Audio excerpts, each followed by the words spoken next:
Aclamad a Dios con alegría toda la tierra. Cantad la gloria de su nombre. Poned gloria en su alabanza. Decid a Dios, cuán asombrosas son tus obras. Por la grandeza de tu poder se someterán a ti tus enemigos. Toda la tierra te adorará y cantará a ti. Cantarán a tu nombre. Selah. Venid y ved las obras de Dios, temible en hechos sobre los hijos de los hombres. Volvió el mar en seco, por el río pasaron a pie, allí en él nos alegramos. Él señorea con su poder para siempre, sus ojos atalayan sobre las naciones. Los rebeldes no serán enaltecidos. Selah. Bendecid, pueblos, a nuestro Dios, y haced oír la voz de su alabanza. Él es quien preservó la vida a nuestra alma, y no permitió que nuestros pies resbalasen. Porque tú nos probaste, oh Dios, nos ensayaste como se afina la plata, nos metiste en la red, pusiste sobre nuestros lomos pesada carga. Hiciste cabalgar hombres sobre nuestra cabeza. Pasamos por el fuego y por el agua, y nos sacaste a abundancia. Entraré en tu casa con holocaustos, te pagaré mis votos, que pronunciaron mis labios y habló mi boca cuando estaba angustiado. Holocaustos de animales engordados te ofreceré. Con sahumerio de carneros te ofreceré en sacrificio bueyes y machos cabríos. Venid, oíd todos los que teméis a Dios, y contaré lo que ha hecho a mi alma. A él clamé con mi boca, y fue exaltado con mi lengua. Si en mi corazón hubiese yo mirado a la iniquidad, el Señor no me habría escuchado. Mas ciertamente me escuchó Dios, atendió a la voz de mi súplica. Bendito sea Dios, que no echó de sí mi oración, ni de mí su misericordia.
igual que hoy, más días pasarán y algunos que tal vez el sol no lucirá. Sé bien que Dios conmigo está y aquel que espere en él en paz descansará. Confiado estoy en mi Señor, libra mi alma del temor. Le obedecí, me rescató y con sus alas me cubrió. Confiado estoy en mi Señor, Él es mi guía y pastor. Sé que mi vida cuidará y que hasta el fin me guardará. Pensando estoy, qué triste debe ser vivir sin su calor, vivir sin entender que al fin la vida acabará.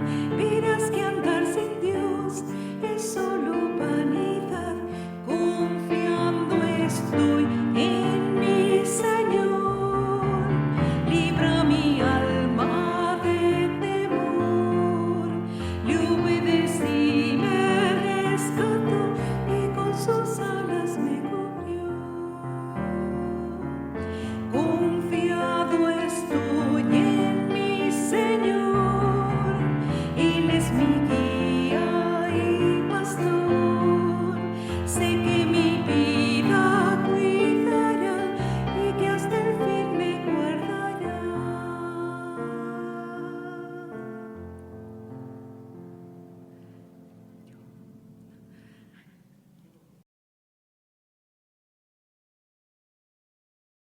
Amados hermanos, una vez más es una bendición meditar juntos en la palabra de nuestro Dios. Les invito, por favor, a abrir nuestras Biblias en el libro del profeta Jeremías, en el capítulo 35, para leer los versículos 1 al versículo número 7.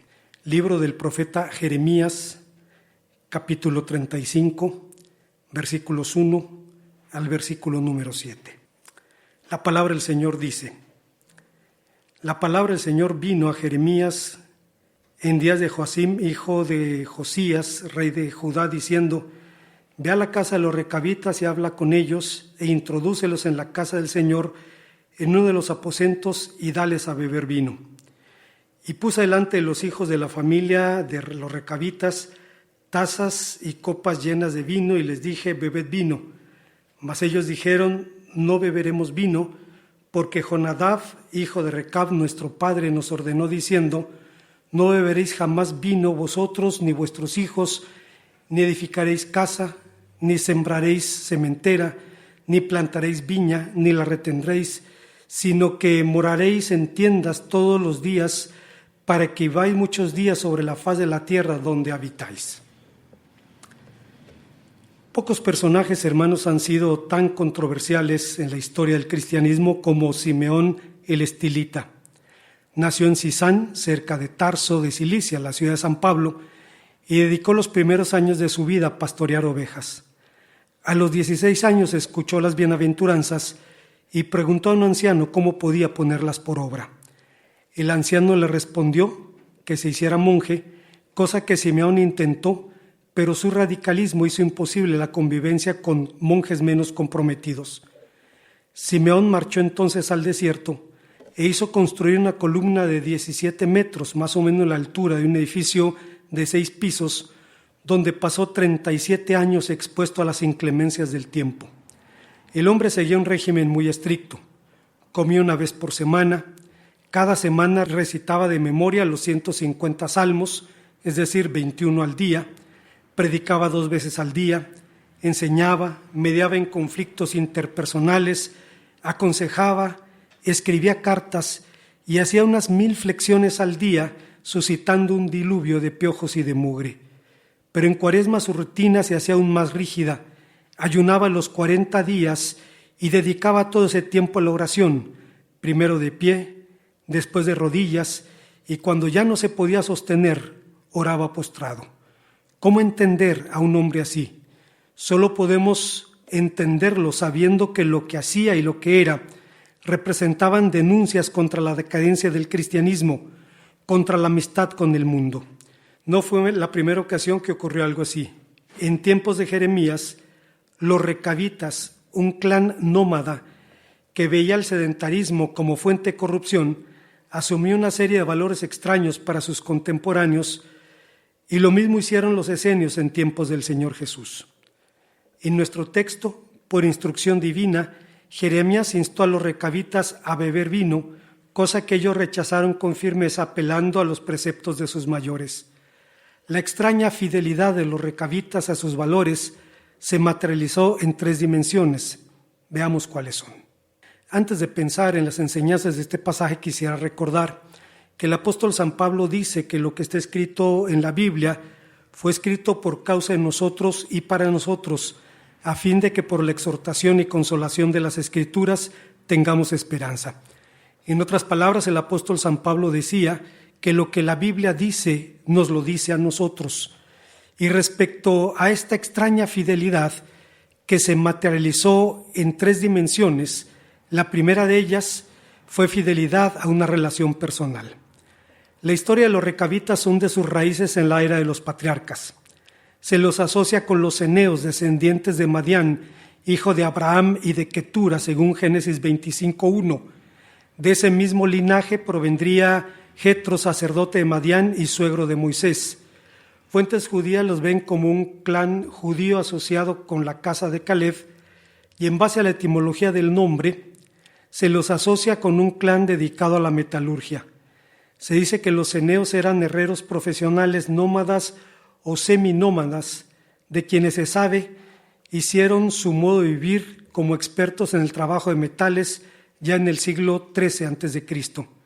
Algunos por lo menos fueron madianitas, porque se dice que los madianitas o un ceneo actuaron como guías de Israel en el desierto. Pero seguramente eran también pastores que veían con recelo las sociedades agrícolas. Ya intérpretes judíos posteriores discutieron respecto a la diferencia entre los pastores y los agricultores. Elie Munk, un rabino francés contemporáneo, dice: la agricultura demanda y absorbe toda la fuerza física del hombre. Da lugar al orgullo por las posesiones materiales y el valor que representan. El agricultor principia doblando su cuello bajo el yugo del deseo de posesiones y termina subyugando y esclavizando a otros. En contraste, la vida pastoral tiene muchas ventajas. Los pastores se involucran constantemente con criaturas vivientes. Esto demanda sentimientos humanos y cuidados constantes. La inestabilidad de la propiedad en la vida de los pastores es una salvaguarda contra la valoración excesiva de ambos, tanto la valoración de la propiedad como la del propietario. En el terreno religioso, los recabitas eran monoteístas radicales. En tiempos de Elías, Jonadab, hijo de Recab, luchó al lado de Jehú para extirpar el culto de Baal en medio de Israel. De Recab tomó el nombre el grupo aludido en el libro del profeta Jeremías. Pero ya en la era cristiana, la paz de Constantino dio fin a las persecuciones de la Iglesia y el inicio de una nueva era. El cristianismo no solo recibió el beneficio de la tolerancia, sino que empezó a sustituir gradualmente el aparato religioso del Imperio Romano. Pronto se convirtió en cuerpo y en alma en una iglesia imperial. Justo L. González dice al respecto: las nuevas condiciones de la iglesia tras la paz de Constantino no fueron igualmente recibidas por todos los cristianos.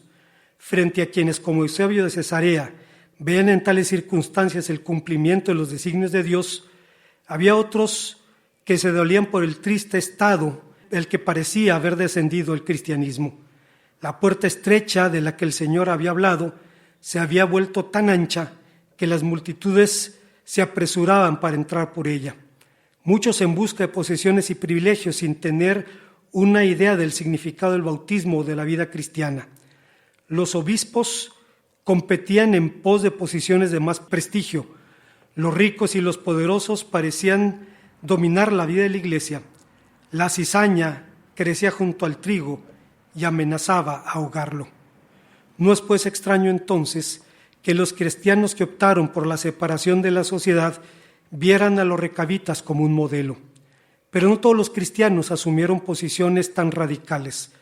Hubo predicadores, pastores y maestros que no solo permanecieron en la sociedad, sino que desde las cercanías de las esferas del poder alzaron su voz contra la decadencia moral y contra los excesos de los poderosos. Entre ellos estaba Juan Crisóstomo, quien dijo en uno de sus sermones: Dios no hizo nada malo, todo es bueno y muy bueno. También hizo las riquezas, a condición de que no dominen a quien las posea y remedien la pobreza. Una luz que no destierre las riquezas injustas, sino que las aumente, no sería luz. De igual manera, no es verdadera riqueza la que no destierra la pobreza, sino la que la aumenta. Me dirán: ya estás metiéndote otra vez con los ricos. Pero yo les digo: ya están metiéndose otra vez con los pobres. No estoy hablando contra los ricos, sino a favor de ellos, porque quiero librarte del pecado, sacarte de tu rapiña, hacerte amigo y amable con todos. ¿Es esto amarte o aborrecerte? No te persigo a ti, persigo a tu pasión. Pero a diferencia de lo que creían los recabitas, en sí mismo no hay nada malo en vivir en comunidades sedentarias. Dios nunca lo prohibió. Él mismo dijo a los hijos de Israel en el libro de Deuteronomio capítulo 6, cuando el Señor tu Dios te haya introducido en la tierra que juró a tus padres que te daría, en ciudades grandes y buenas que tú no edificaste, en casas llenas de todo bien que tú no llenaste, en cisternas cavadas que tú no cavaste, en viñas y olivares que tú no plantaste, y luego que comas y te sacies, cuídate de no olvidarte del Señor tu Dios. Los recabitas eran celosos en su lealtad personal, en su lealtad al clan y a sus valores. Eran fieles a los preceptos de sus mayores. Pero cuando hablamos de fidelidad cristiana, ¿de qué hablamos? ¿Fidelidad a quién? No hablamos ciertamente de fidelidad a una familia o a un clan. No hablamos de fidelidad a una tradición, ni a un grupo, ni a un líder, ni siquiera a un código moral. Hablamos de fidelidad a Cristo. Pero es claro que nuestra fidelidad depende de la propia fidelidad de Dios. Como Carlos Spurgeon decía: si somos encontrados fieles es porque Dios es fiel. Todo el peso de nuestra salvación ha de descansar en la fidelidad del Dios del pacto. El asunto depende de este glorioso atributo de Dios. Nosotros somos variables como el viento, frágiles como una telaraña, débiles como el agua. Nuestras cualidades naturales y nuestros logros espirituales no son de fiar, pero Dios permanece siendo fiel. Pero también es cierto que la fidelidad a Cristo demanda compromiso y constancia de parte de nosotros.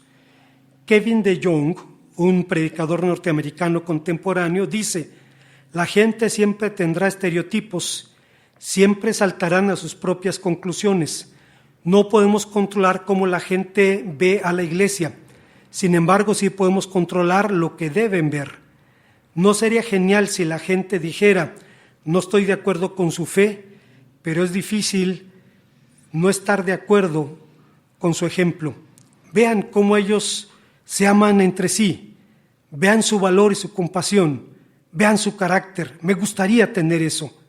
Esto es lo que esperaríamos que la gente viera, pero no podemos cambiarle los ojos. Así que debemos seguir trabajando, les guste o no, se den cuenta o no. Este es el balance de las iglesias que las iglesias sanas deben buscar. Fe en que Dios hará lo extraordinario y nuestro compromiso con seguir haciendo lo ordinario. Si la iglesia primitiva se hubiera quedado esperando los milagros, la gente no hubiera creído, la iglesia no hubiera crecido, ni tampoco hubiera sido saludable. Pero dado que los primeros cristianos estaban orando, predicando, resolviendo los problemas de la vida en comunidad, cuando Dios decidió hacer lo extraordinario, ellos estaban listos.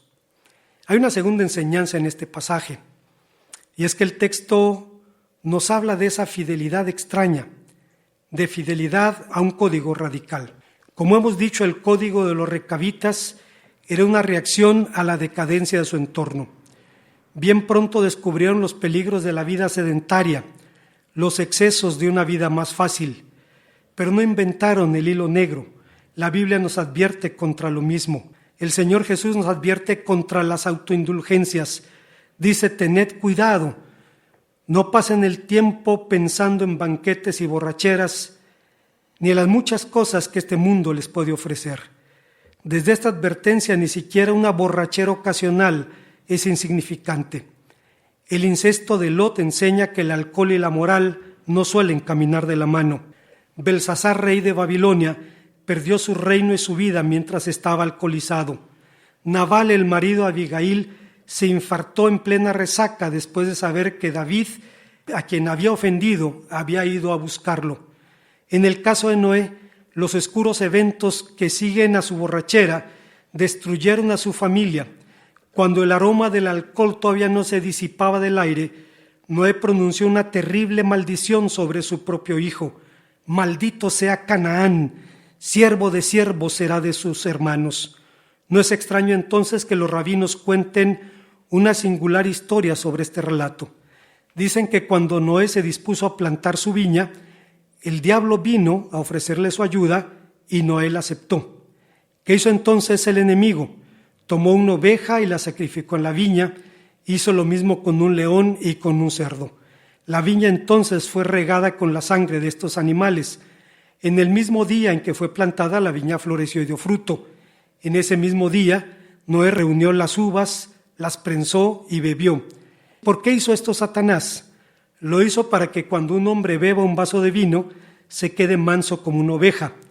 Cuando beba 2, se vuelva fuerte como un león, creyendo que nadie se le puede comparar. Y para que cuando beba más, parezca un cerdo que se ensucia en sus ropas y se revuelca en sus desechos. En la historia evangélica, la oposición al consumo del alcohol ha dado lugar a episodios que en el mejor de los casos podríamos llamar coloridos.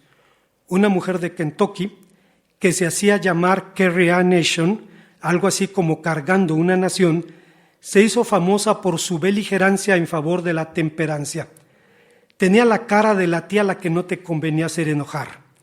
Vestía de negro de pies a cabeza, con una Biblia en una mano y con un hacha en otra, irrumpía en las cantinas, cantando himnos, orando, lanzando entre comillas insultos bíblicos o lo que sonara como eso, después de lo cual destruía el mobiliario y las botellas con su hacha.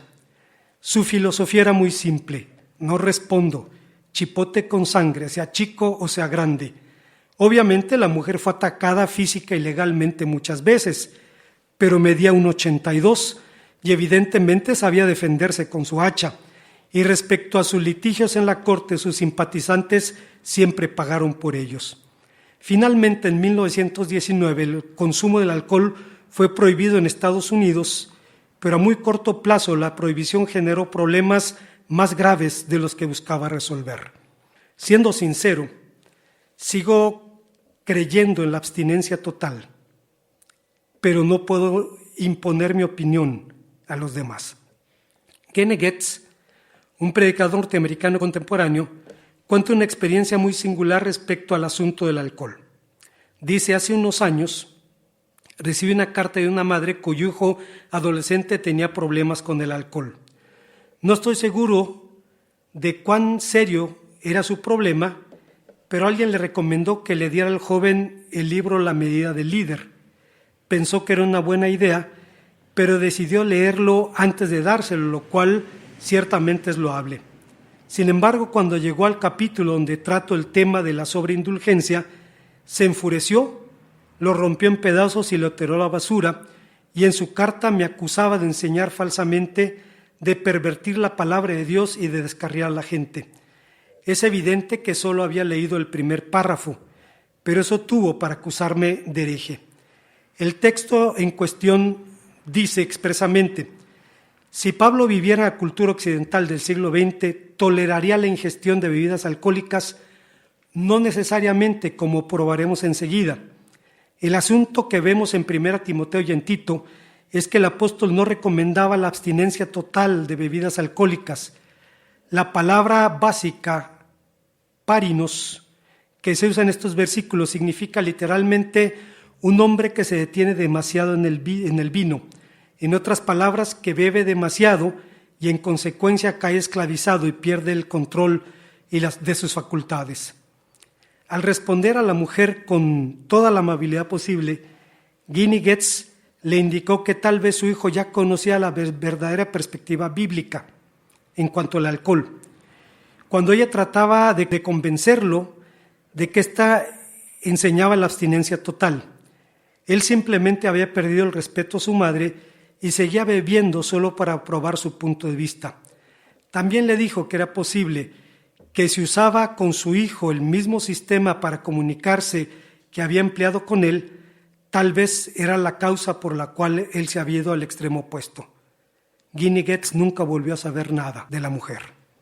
En suma, la abstinencia de los recabitas era una reacción, no era la ley de los medos y los persas. Como cierto intérprete dijo, Jeremías no admira su reacción típica de nómadas, sino su estricta obediencia a la palabra de sus antepasados. Así de leales debían ser los israelitas a su propia fe. El ejemplo de los recabitas tiene un sentido totalmente religioso y no cultural. En este mismo libro del profeta Jeremías, vemos que el siervo de Dios hacía llamados semejantes a la fidelidad, pero nunca prescribió otra abstinencia que no estuviera contemplado en la ley de Moisés. Hay una tercera y última enseñanza. Este extraño código tenía la dimensión de demandar fidelidad a una manera de vivir.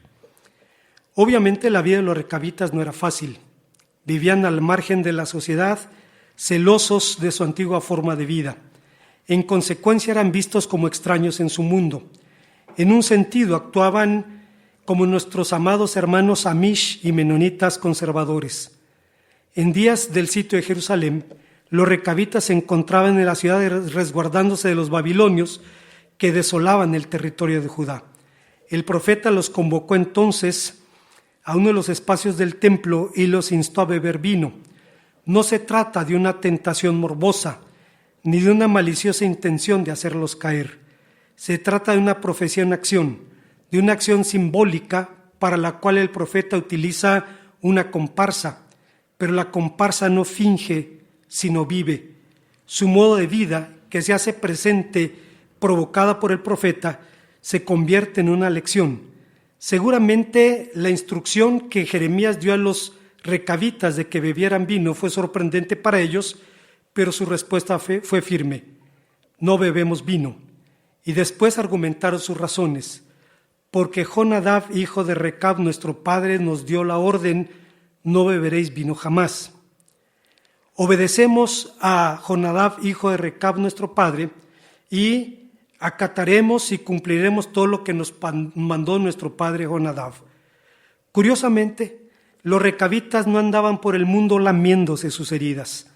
A diferencia de muchos cristianos que, entre comillas, se sienten víctimas del evangelio, los recabitas nunca lamentaron el estilo de vida por el que optaron. Recuerdo un joven estudiante del seminario que recriminaba a sus compañeros que no ayunaran, y esto era motivo de una constante fricción entre ellos. Pero un día uno de los compañeros le respondió: ¿pero tú qué ganas con ayunar, si cuando ayunas andas con un genio de los 1000 demonios? Se cuenta también de un hombre que fue un médico y le dijo: doctor, sufro de terribles dolores de cabeza, nada me alivia, ¿me puede ayudar? Claro, dijo el médico, pero permítame hacerle unas preguntas. ¿Bebe usted muchas bebidas alcohólicas? ¿Alcohol? Jamás toco esa porquería. ¿Fuma usted? Creo que el cigarro es asqueroso, jamás lo he tocado en mi vida. Disculpe mi indiscreción, pero usted sabe cómo son los hombres. ¿Sale usted por las noches? Claro que no. ¿Quién cree que soy? A las 10 de la noche ya estoy en mi cama. El doctor continuó preguntándole: ¿ese dolor de cabeza es como si algo le estuviera apretando? El hombre le dijo: sí, es como si algo me apretara constantemente. Es muy sencillo, mi amigo. Su problema es que lleva su aureola demasiado apretada. Solo necesita aflojarla un poco. Concentrarnos en lo que debemos hacer, en lugar de lo que debemos ser, significa llevar cargas insostenibles. El apóstol San Pedro reclamó en el Concilio de Jerusalén aquellos que querían imponer a los creyentes gentiles cargas que ni ellos ni sus padres habían podido llevar.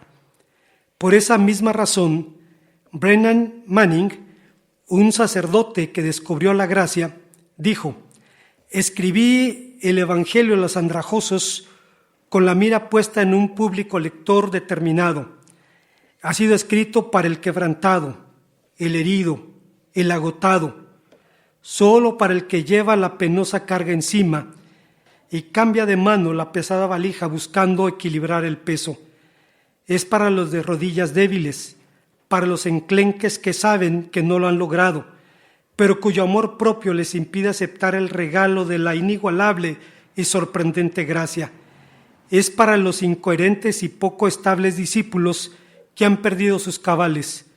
Es para los pobres, los débiles, los hombres y mujeres pecadores con defectos hereditarios y talentos limitados. Es para vasijas que avanzan sobre pies de barro. Es para el doblegado, el herido que siente que su vida desilusiona a Dios. Es para los inteligentes que saben que son estúpidos, para los sinceros discípulos que admiten que son bandidos. Es un libro que escribí para mí mismo y para aquel que ha llegado a sentirse desolado y cansado en su largo camino. ¿Qué demanda de nosotros la vocación cristiana? David Platt, un joven predicador norteamericano, responde de una manera sorprendente y creativa. Considera Marcos 10, momento en que aparece un potencial seguidor. Era un hombre joven, rico, inteligente e influyente. Era un potencial seguidor de primera, por decir poco. Y como si no fuera suficiente, estaba dispuesto y listo para seguir a Jesús. Vino corriendo a Jesús, se inclinó hasta el suelo y le dijo: ¿qué debo hacer para heredar la vida eterna? Si estuviéramos en los zapatos de Jesús, es probable que pensáramos: esta es nuestra oportunidad. Con un simple repite una oración, firma esta tarjeta, incline su cabeza y repite conmigo, este hombre estaría dentro. Luego piensa en lo que pudiera hacer ese hombre con toda su influencia y prestigio. Podemos incluirlo en el grupo de evangelización, puede comenzar a dar su testimonio, a firmar libros, a juntar dinero para la causa. No se necesita mucho esfuerzo, debemos tenerlo adentro. Pero Jesús no tenía los libros de evangelización personal que tenemos hoy y nos dicen cómo echar la red y cerrar el trato. En cambio, Jesús solo le dijo lo siguiente: una sola cosa te falta, anda, vende todo lo que tienes y da a los pobres y tendrás tesoros en el cielo. Y luego ven y sígueme. ¿En qué estaba pensando? Jesús había cometido el disparate de dejar escapar el pez gordo. El costo era demasiado elevado. Bonhoeffer lo planteó de manera positiva y aún más radical. El seguimiento es vinculación a Jesucristo. El seguimiento debe existir porque existe Cristo. Una idea sobre Cristo, un sistema de doctrina, un conocimiento religioso general de la gracia o del perdón de los pecados no es necesariamente un seguimiento. De hecho, todo eso excluye el seguimiento y le es hostil. Al ponernos en contacto con una idea, nos situamos en una relación de conocimiento, de entusiasmo, quizá de realización, pero nunca de seguimiento personal. Un cristianismo sin Jesucristo vivo sigue siendo necesariamente un cristianismo sin seguimiento, y un cristianismo sin seguimiento es siempre un cristianismo sin Jesucristo. Es una idea, es un mito. Como conclusión, es legítimo apelar a la fidelidad de un antiguo clan para hablar de nuestra propia fidelidad a Dios. La respuesta es sí. Dios hace eso, de hecho, en nuestro pasaje. ¿Significa esto que debemos de alguna manera vivir como monjes? La respuesta es no. Si alguien llega a esa conclusión después de escuchar esta reflexión, estará actuando como un gallego que ve un comercial de Marlboro y corre a comprar un caballo. El monasticismo, fue una fórmula fallida para intentar de escapar del mundo.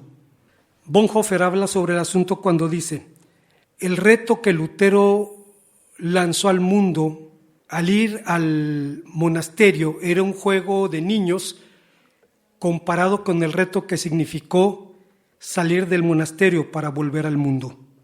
Era una confrontación directa con el mundo.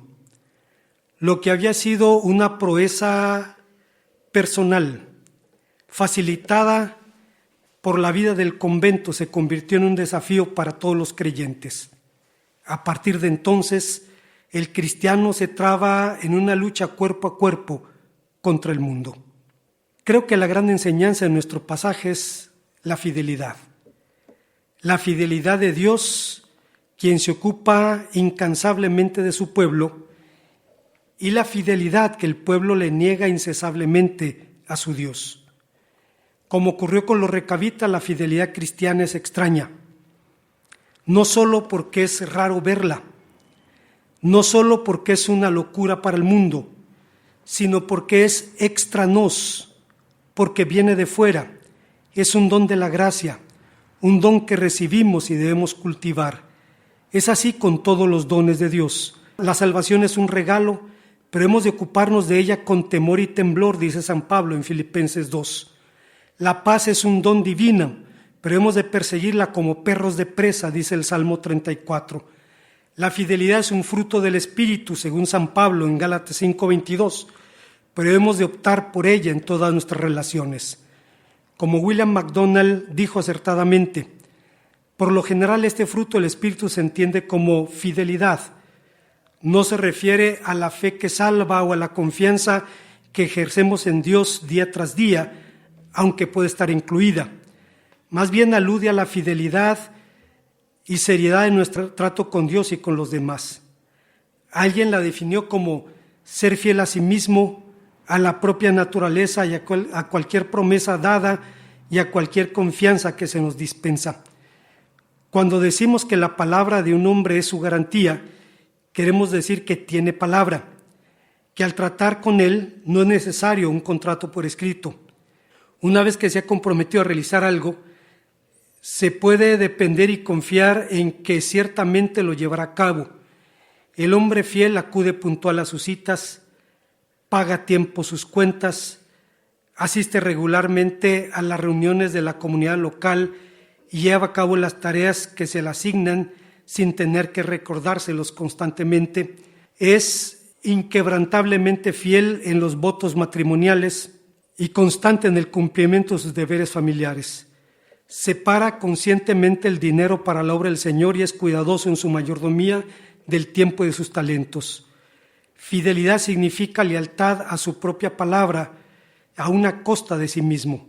El hombre fiel es el que, aun jurando daño propio, no por ello cambia, decía el salmista en el Salmo 15. Sin embargo, MacDonald también dice: lo esencial de la fidelidad es estar dispuesto a morir antes que renunciar a nuestra lealtad a Cristo. Cuando a Policarpo se le ofreció la vida a cambio de negar a su Señor, escogió que lo quemaran en la hoguera y dijo: estos 86 años que he servido a mi Señor, nunca me ha hecho mal alguno. No puedo negar ahora a mi Señor y a mi amo. Los mártires fueron fieles hasta la muerte y recibieron, dice Apocalipsis 2:10, la corona de la vida. Oremos a nuestro Dios. Gracias, Padre, te damos porque nos permites recordar que tu llamado, Señor, a la fidelidad no es un llamado a lo extraordinario, sino a lo ordinario. En una vida de oración, de servicio, de amor, haciendo lo ordinario, confiando en que tú harás lo extraordinario. Te bendecimos por esto, en Cristo Jesús. Amén. Hermanos, el Señor nos bendiga. Una vez más anhelamos el tiempo de volver a reunirnos, pero somos conscientes de que no somos reos impotentes de la adversidad. Seguramente Dios tiene propósitos para este tiempo de separación y esperamos que, entre otras cosas, nuestra hambre y nuestra sed de comunión, de adoración, de alabanza, puedan crecer para estar juntos una vez más, dando gloria y honra a nuestro Dios. El Señor nos bendiga.